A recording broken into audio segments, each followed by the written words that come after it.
Good morning. Tell you what, with regard to the shower I took yesterday, you could invest your money in the stock market and make hundreds of thousands of dollars and be able to retire early, or you could invest $8 in a shower and have a shower. I don't know about you, but I'm picking the shower. Don't take financial advice from me, by the way.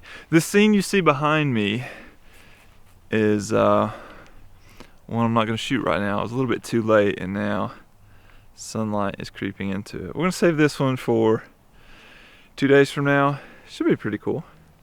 Kind of got the tree arching down where it's broken there. Tell you what, cottonwoods are a very hardy tree. They can fall all over the place and still be alive. I am on a mission today to burn a lot of film. Not this one, but I've got several shots lined up. Really looking forward to today. Let's get started.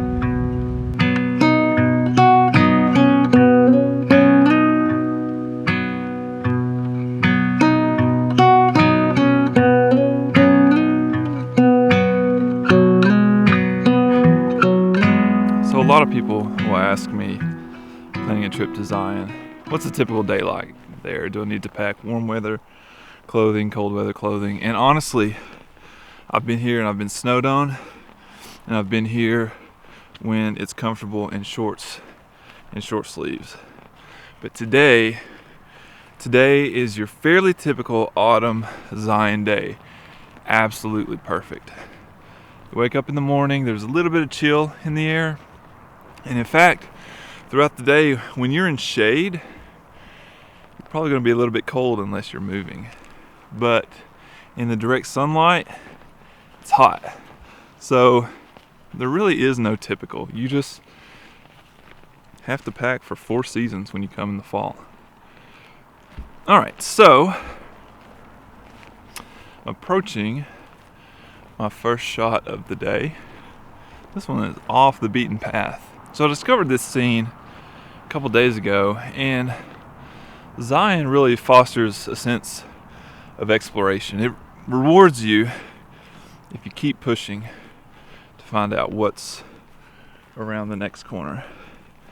And for me, what was around the next corner is that back there. Although it's not what you see from here, I just have to do a little bit of rock climbing, a little bit of scrambling to get back there, but it's in the perfect light now. You can see this side of my face catching light from that back there. I mean, look how much more pleasing this light is than this. That is the reflected light we're talking about, and we've got just a massive sandstone wall back there, throwing this pleasing warm light into the beautiful colors back there. Big slab of sandstone I'm going to put in my frame.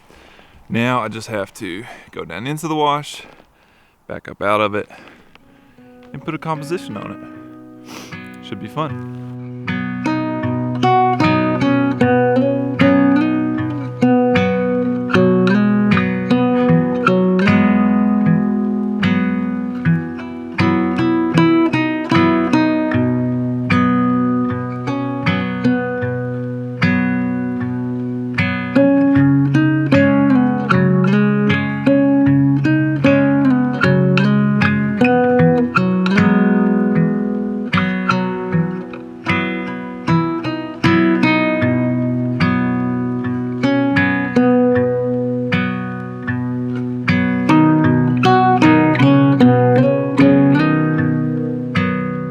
Just shot my first scene of the day.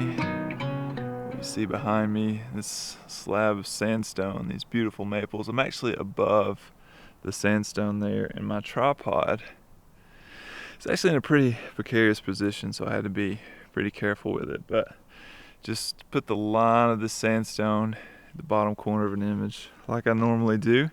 We're catching beautiful reflected light. You can see it off my face. That, as opposed to that, is coming in. It's providing this really pleasing warm light in the scene. I can see my car. I'm 3 football fields away from my car, but no one would ever know that I'm even here.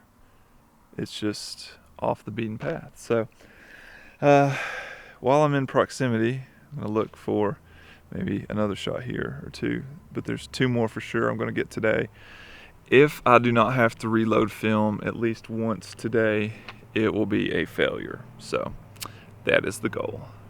All right, shot number 2 of the morning. What you see behind me, did a vertical composition, these roots here, and this really brilliant red maple. It's kind of framed by some green maple leaves on its left side. There's an evergreen up above it and to the right. One thing I think my friends do a good job of, Ben does a good job of it, Justin Lowry does an incredible job of it, is taking a scene that's very visually appealing, but maybe not with the strongest foreground, and creating a compelling image out of it.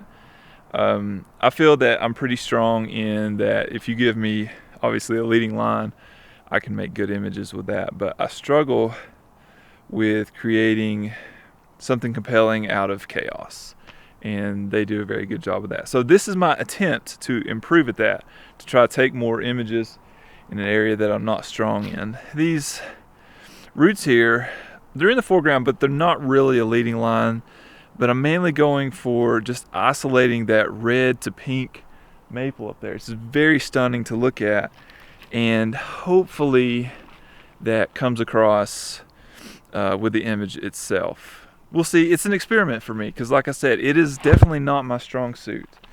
One thing I like to do in scenes like this to check my metering is I can walk right up to it.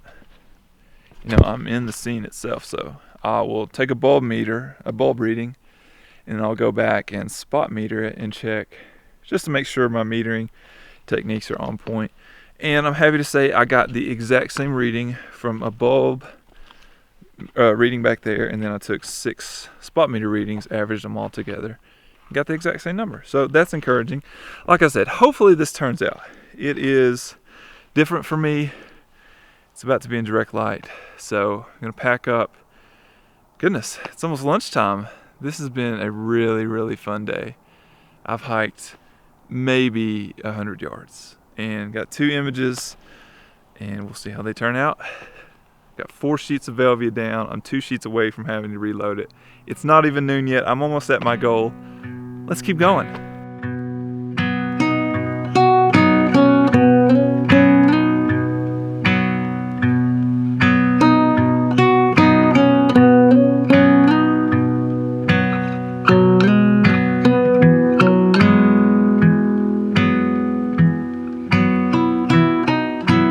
So I have been sitting here waiting for 3 hours for the leaves behind me to stop moving. When I checked my watch, it was 11 minutes, but still close to 3 hours. What did actually take a long time was composing the scene that you see behind me and that I'm sitting on here. We've got this massive fallen, let's go ahead and call it a cottonwood, yellow maples behind us, sandstone over here, and I went through every lens combination that I have to try to put something on it. Fun fact I discovered, I do not have enough bellows extension to focus my 300 millimeter beyond or any closer than about 30 feet. So that's something fun to discover when you're on a trip. What I ended up going with was the log you see behind me. I included just a touch of sand beneath it. I felt like it needed some separation to actually let you know it was a fallen tree. before it got to the leaves and the sandstone back here. I'm gonna be honest, if I don't like that sand down there, I have zero problem cropping it.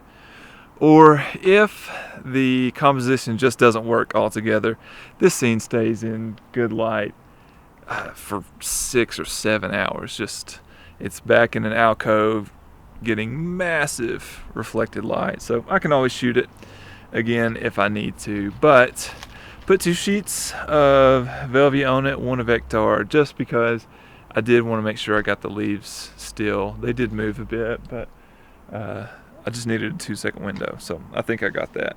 I have used my Velvia for the day, so mission accomplished. It's 2:30. I've got some evening shots, so I need to go reload.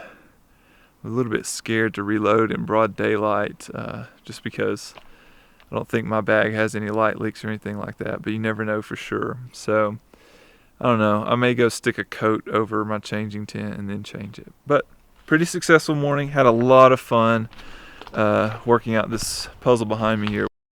This is the 2nd straight year this has happened. I ran through my Velvia, wanted a place to change film, not in bright sunlight, and nature has provided Forerunners. a canopy. I am so blown out. But yeah, past bend coming up, got to change some film in relative shade. So I'm 7 sheets down. Now, he set the world record for sheets in a day at like 15? 15, yeah. Not going to accomplish that at all. Can't afford it. But it's midday-ish, so we're going to go back out and shoot some more, see what we can find.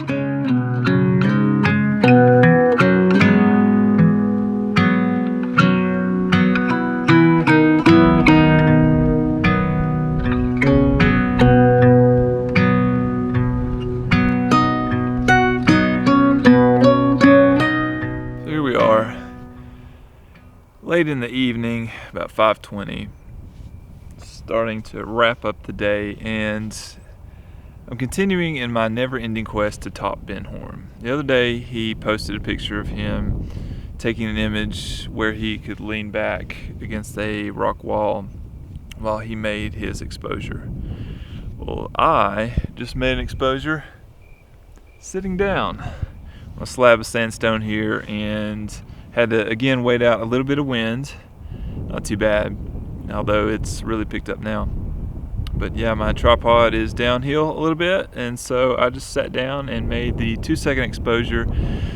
This is a scene that's really similar to something I shot last year, so I was a bit hesitant to shoot it. Also, that red is going to be featured very prominently, maybe too prominent in the image, but I took it anyway. I don't know if you can hear any of this because the wind, like I said, has really picked up, but it's really pretty. Got a beautiful reflected light orange wall behind it, so yeah, it should turn out well. It may be too similar to what I shot last year, or that red may be dominant. We'll know when we get the film back. One more composition today. There's a second shot I need to get, but it really has to have no wind. So I don't know if I'll get to take that one today. So I'm going to move on down the wash and take what may be my last exposure of the day.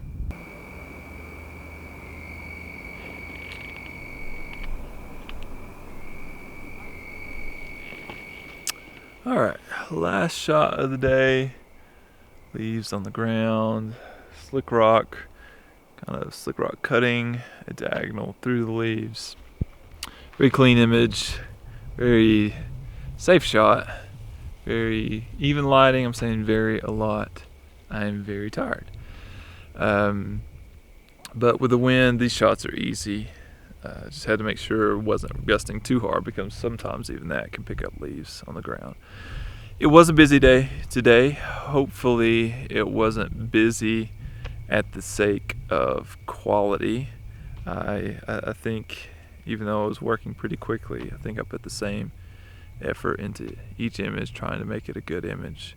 I'm going to go back to camp tonight, grab some dinner. Tomorrow I'm taking my friends to Subway, and I've pretty much decided I'm not going to take any gear. No video kit, no camera gear. I had thought about trying to get some non-Subway photographs on large format, but honestly, at this point that just doesn't excite me enough to take it. So I think what I'm going to do is just take a hiking day, enjoy the scenery, and then back to work with photography the next day.